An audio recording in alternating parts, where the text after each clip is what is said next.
When the waiter asked for my order at our anniversary dinner, my husband said, "She's not eating. She didn't contribute to the bill." "I'll have water," I said to the confused waiter while my husband Paul handed back my menu to him without letting me look at it. We were at the steakhouse he'd picked for our 10th anniversary, and he'd made reservations without telling me there would be conditions attached. The waiter stood there awkward, holding his pad. "Ma'am, would you like to see the menu?" Paul answered for me. "She's fine. I'll have the ribeye medium rare with loaded potato." He ordered a $100 meal while telling me I couldn't eat. "Sir, is the lady not dining?" The waiter looked concerned. Paul smiled like this was normal. "She didn't bring any money, so she doesn't get to order. That's how restaurants work, right? You pay, you eat." He said it loud enough for nearby tables to hear. An older couple looked over shocked. "Paul, please. It's our anniversary." He laughed and showed the waiter his phone. "Look at our bank accounts. Hers has $14. Mine has $12,000. He'd separated our finances 6 months ago without discussing it. "She wants to be independent so she can independently pay for her own meals." The waiter shifted uncomfortable. "I could bring some bread for the table." Paul shook his head. "Bread is for customers. She's just sitting here." He turned to me. "You should have thought about dinner before you quit your job." I'd been laid off, not quit, but Paul had been telling everyone I chose to be unemployed.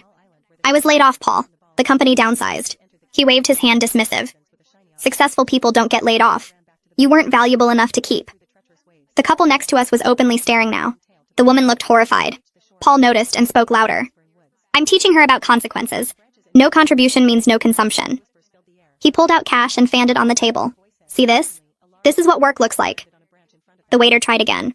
"Perhaps a small salad?" Paul grabbed the money back. "Did you not understand? She has no money means she gets no food. It's simple economics." He looked at me. "Maybe being hungry will motivate you to find work faster." I'd applied to 40 jobs that week. "You told me not to take the retail position because it was beneath us." Paul laughed harsh. "That was before I realized you're professionally worthless. Now any job would be an improvement." The woman from the next table walked over. "Excuse me, miss, would you like to join us? We have an extra seat." Paul stood up angry. "She's my wife. She sits with me." The woman looked at him disgusted. "You're starving your wife in public." Paul pulled out his phone again. "I'm teaching financial responsibility." He showed her something on the screen. "This is her spending from last month? $60 on groceries." The woman looked confused. "She bought food for your home?" Paul nodded. "With my money. Then she has the audacity to say she's broke." He turned back to me. "You spent my grocery money, so now you can watch me eat." The waiter left to get the manager. Paul didn't notice because he was pulling up more bank records. "Look, January, she spent $30 on gas. February, $40 on medication." He showed everyone around us. "All my money. But now suddenly she needs dinner?"